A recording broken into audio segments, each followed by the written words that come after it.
In the section of Torah we will chant today, this section is from Genesis chapters 44 to 45. We drop into one of the most intricate plots in the Torah, and perhaps the most emotionally climactic moment in all of Genesis. Joseph has survived pit, servitude, and imprisonment, and is now overseeing food distribution as Pharaoh's second in command. His brothers have traveled to Egypt to buy food for their families, and they are negotiating with Joseph as vizier, not knowing his true identity.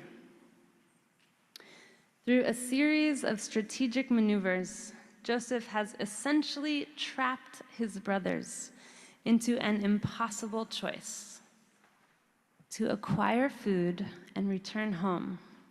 They must leave their younger brother Benjamin there with him. Their father Jacob already thinks Joseph is dead. To lose Benjamin would devastate him. What a predicament. Judah, one of the brothers, courageously steps forward to plead for Benjamin's release, offering himself up in exchange. Quote, "Please let your servant remain instead of the lad. For how can I go back to my father unless the lad is with me? Let me not be witness to the woe, to the anguish that would overtake my father." Judah, wow, very compelling speech. But wait, wasn't Judah one of the jealous brothers that earlier plotted to kill Joseph, then sold him into slavery, and misled their father Jacob into thinking his beloved son was dead? How did Judah go from being someone willing to harm his brother and break the heart of his father, to being someone willing to give up everything to protect his brother and spare the heartbreak of his father? This is a marker of Teshuvah, relationship repair. Being in a similar circumstance and making a different choice. What made it possible for Judah to do this act of Teshuvah? How do we transform as people over time, such that we can make different choices, such that we can approach even our closest relationships differently? How do we change and grow? This is a quintessential question of this season and of this day. Let's consider Judah's path of transformation as a case study. Looking back. As an adult, Judah was beset with tragedy. His firstborn son married Tamar, then died soon after, when they were still childless. Following Jewish custom at the time, the brother had to marry the widow, but that son died too. Judah was afraid a pattern was emergent and withheld his third son from marrying Tamar, leaving her childless and stuck, unable to marry another. Tamar took matters into her own hands, and after Judah's wife died, she approached him undercover as a sex worker, and she conceived. He did not have money to pay her, so Judah gave her his personal items as a pledge that he would pay her back. When Judah found out that Tamar was pregnant, he was very angry. Tamar pulled out the pledge items and said, quote, "It is by the man to whom these belong that I am pregnant." And she added, "Please recognize these. Whose seal and cord and staff are these?" Judah recognized them and said, She is more in the right than I, inasmuch as I did not let her marry my son Shelah." Unquote. All of that was Torah. Whoa, what a story.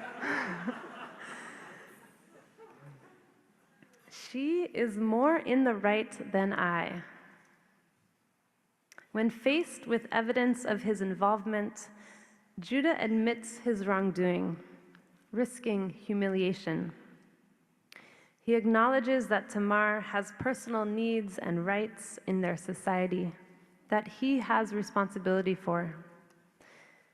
He adjusts his focus from his own predicament and fears to hers.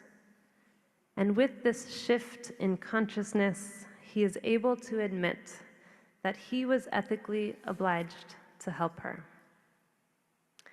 Perhaps his heart also moved, stirring with empathy for her situation and the risks she had to take to empower herself. Centering, even just including another person's experience in our consciousness is not easy. We can never fully know another person's world, so even trying to takes humility. But as we try, we invite in more information, more considerations, including that person's needs, fears, and aspirations, to expand and complicate our story. Tamar gave Judah an opportunity to be accountable for the harm he had caused her.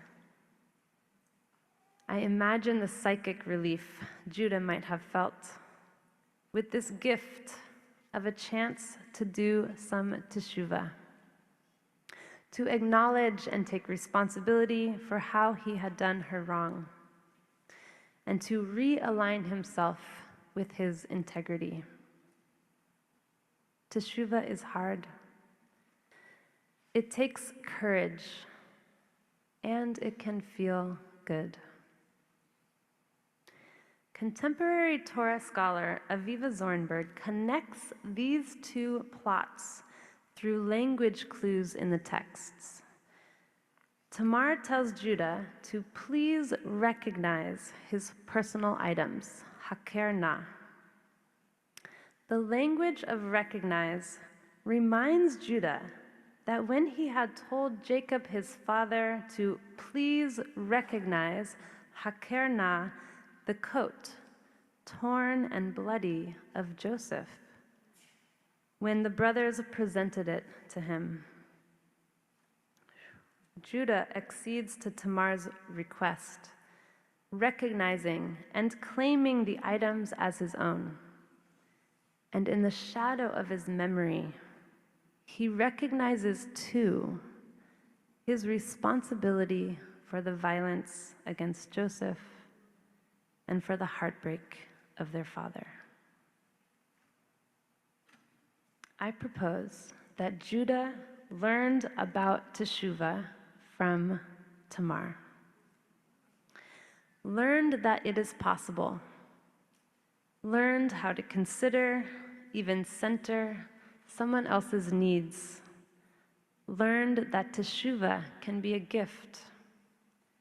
Learned that it can feel good. After he was able to recognize the harm he had caused Tamar with her guidance, he was able to recognize the harm he had caused Joseph and Jacob in retrospect. So, when he had an opportunity to do Teshuvah for the violence towards Joseph, through trying to protect Benjamin, he was available for it. He was ready to make a different choice. The book of Genesis is rife with sibling dissonance. From Cain and Abel, and Isaac and Ishmael, to Jacob and Esau. In their youth, Joseph and his brothers continue the pattern of jealousy and harm. But this is where the pattern breaks. Joseph, moved by Judah's carrying offer, weeps so loudly that all can hear, and reveals his identity in the verses we are about to chant. Over time, Judah is transformed. The sibling relationship is transformed, and the family dynamic is transformed.